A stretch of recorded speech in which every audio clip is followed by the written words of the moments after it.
بسم اللہ الرحمن الرحیم ایاک نعبد و ایاک نستعین۔ میرے پاکستانیوں، میں جو آج آپ سے بات کرنے لگا ہوں وہ کل ایک ISPR کی پریس کانفرنس ہوئی اور اس کے اندر انہوں نے ایک دو باتیں کہیں تو میں مجبور ہوں کہ میں آج اپنی قوم کے ساتھ بات کروں۔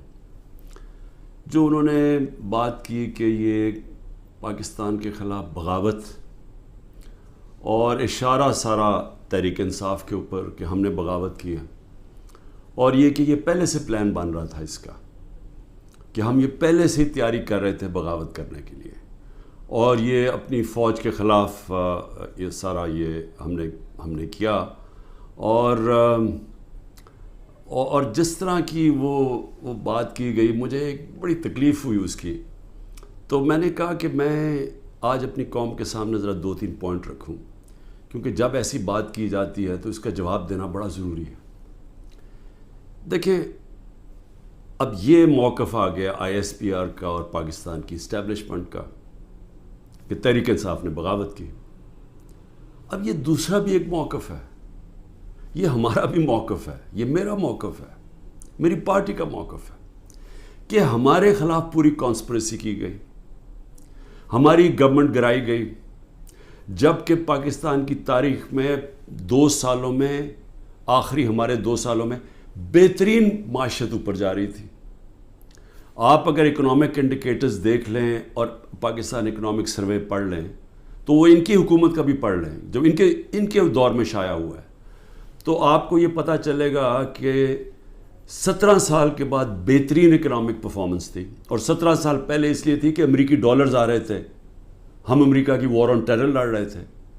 یہ امریکی ڈالرز آنے کے باوجود یہ اکانومی بڑھ رہی تھی، انڈسٹری بڑھ رہی تھی، ریکارڈ گروتھ ہو رہی تھی، اور اس کے باوجود کہ 2 سال کرونا میں ساری دنیا میں ایک بہت بڑا زوال آیا ہوا تھا، اس کے باوجود اللہ کا کرم کہ ہم نے اپنی معیشت کو بھی بچایا، ہم نے اپنے لوگوں کو بھی بچایا۔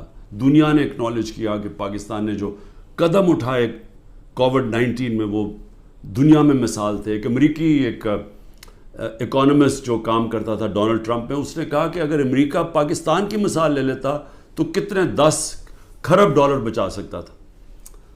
تو اس گورنمنٹ کو گرایا گیا ایک سازش کے تحت، تو یہ ہم کہہ رہے ہیں کہ ملک سے غداری ہوئی۔ اس کے بعد 25 مئی کو ہمارے ساتھ جو ہوا، کسی پولیٹیکل پارٹی سے ایسا نہیں ہوا کہ وہ لانگ مارچ کر رہی ہے اور 2 دن پہلے گھروں میں گھس کے اٹھائے جا رہے ہیں لوگ، کتنے ہزار گھروں میں پولیس گھسی رات کے صبح کے 3 بجے۔ یہ پہلی دفعہ کسی پارٹی سے ایسے ہوا۔ 3 لانگ مارچز میرے خلاف ہوئی، بتائیں ایک بھی FIR کٹی؟ ایک دفعہ ہم نے کسی کو روکا؟ کسی کے اوپر ٹیئر گیسنگ ہوئی؟ اور ہمارے اوپر پورا ایک اٹیک آیا، ہمارے بنیادی حقوق فنڈامنٹل رائٹس کی وائلیشنز ہوئی، اور ہمارے اوپر ہی پرچے کٹ گئے۔ میں نے تب 26 کی صبح کو اپنے دھرنا کال آف کیا، کیونکہ مجھے پتا تھا انتشار کی طرف جا رہا ہے۔ جو پارٹی الیکشن چاہتی ہے وہ انتشار تو نہیں چاہتی۔ تو اس کے بعد ہمارے اوپر یہ نہیں ہوا کہ سستیاں کم ہوئیں۔ جب ہم 30 بائی الیکشنز جیت گئے 37 میں سے، باوجود اس کے کہ پوری اسٹیبلشمنٹ کی سپورٹ تھی یہ 12 جماعتوں کی، میرے اوپر قاتلانہ حملہ ہوا، مجھے قتل کرنے کی کوشش کی گئی، میں اپنی FIR نہیں کٹوا سکا۔ یہ بھی سازش تھی، کیونکہ وہ طاقتور لوگ بیٹھے ہوئے تھے، میں کچھ نہیں کر سکا۔ پھر جو JIT بنی پنجاب کی ہماری گورنمنٹ تھی، اس نے جو چیزیں سامنے لے کے آئیں، جب وہ چیزیں سامنے آ رہی تھی کہ 3 شوٹر تھے ایک کی بجائے، وہ JIT کو سیبوٹاج کیا طاقتور لوگوں نے۔ سازش تھی، کیوں نہیں JIT کو چلنے دیا۔ اس کے بعد ہمارے اوپر میرے گھر پہ حملہ ہوتا ہے۔ ہم ایشورٹی بانڈ جب دے رہا تھا میں کہ جناب میں وہاں 18 مارچ کو اسلام آباد کے جوڈیشل کمپلیکس میں جاؤں گا، کوئی قانونی جواز نہیں تھا میرے گھر پہ، 24 گھنٹے حملہ کیا، اور وہ ایشورٹی بانڈ بھی نہ لے پولیس، کیونکہ انہوں نے مجھے اغوا کرنا تھا یہاں سے۔ یہاں لوگوں کو زخمی ہوئے، سارا دن گھر اندر بیٹھ نہ سکے، 24 گھنٹے ٹیئر گیس گھروں قبروں کے اندر. کبھی کسی لیڈر سے ایسے نہیں ہوا. 18 مارچ کو پھر میرے اوپر ایک قاتلانہ حملہ ہوتا ہے. اللہ کا کرم ہے کہ میں بچ جاتا ہوں. سارا وہاں اوپر ISI نے اس کو ٹیک اوور کیا ہوا تھا، جو جوڈیشل کمپلیکس ہے.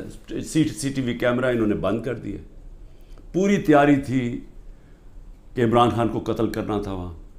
وہ اللہ نے ایسا کرم کیا کہ وقت پہ ہم باہر نکلے، اگر اندر چلے جاتے دروازہ بند ہو جاتا تو ختم تھا.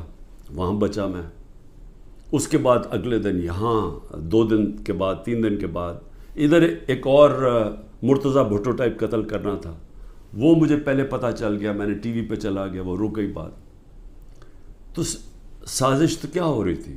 سازش یہ ہو رہی تھی کہ ایک پارٹی جو جیتنے جا رہی تھی الیکشن، اس کو پارٹی کو ختم کرنے کے لیے لیڈر کو ختم کرنا تھا. اور پلان تب سے ہی بنا ہوا تھا. کیسز شروع ہو گئے تھے مہینوں کے اندر. جیسے 70 سال میں ایک آدمی کے اوپر ایک کرمنل کیس نہیں ہوتا، چند مہینے میں آج 170 سے زیادہ کیس ہو چکے ہیں. یہ یعنی کون سا انصاف کا تقاضا ہے کہ ہر قسم کا جو ہر دوسرے دن کوئی نیا کیس ہو جاتا ہے. سارا میرا وقت ایک عدالت سے دوسری عدالت میں لگتا ہے. تو یہ کون سا، یہ ملک کی بہتری کے لیے ہو رہا ہے کہ ایک پارٹی، سب سے بڑی پارٹی کو باہر رکھنا؟ اس سے بڑی سازش کیا ہے؟ جمہوریت، سب سے بڑی پارٹی کو ختم کرنے کا مطلب جمہوریت ختم کرنا، اور جمہوریت ختم کرنے کا مطلب آزادی ختم کرنا ہے. تو یہ کیا ملک کے خلاف سازش نہیں ہے؟ اور پھر جو 9 مئی کو ہوا، اب ISPR صاحب کہہ رہے ہیں کہ جناب 9 مئی کو جو ہوا ہے وہ ایک بڑی سازش چلتی آ رہی تھی، تو وہ سازش سامنے آئی، بغاوت. مجھے یہ بتائیں کہ میں جب یہاں سے، مجھے پتا تھا پکڑنا انہوں نے مجھے 9 مئی کو، میں اس سے پہلے ویڈیو ریکارڈ کر کے گیا کہ اگر مجھے پکڑنا ہے مجھے وارنٹ دے دیں اور میں آرام سے اپنے آپ کو آپ کے حوالے کر دوں گا. کوئی ضرورت نہیں ہے کہ یہ جو میرے گھر کے باہر ہوا کہ پولیس، 1000 پولیس اور رینجرز اٹیک کر رہے ہیں. سب کے سامنے جو ہوا کہ رینجرز بھی نہیں بلکہ وہ کمانڈوز تھے، انہوں نے اٹیک کیا، شیشے توڑے. عملہ جو بیٹھا ہوا تھا رجسٹری آفس کا اسلام آباد ہائی کورٹ، اس کو مارا، وکیلوں کو مارا. مجھے لگا ڈنڈا، مجھے اس طرح لے کے گئے جس طرح کوئی دہشت گرد ہے. غیر قانونی طور پہ مجھے پکڑا.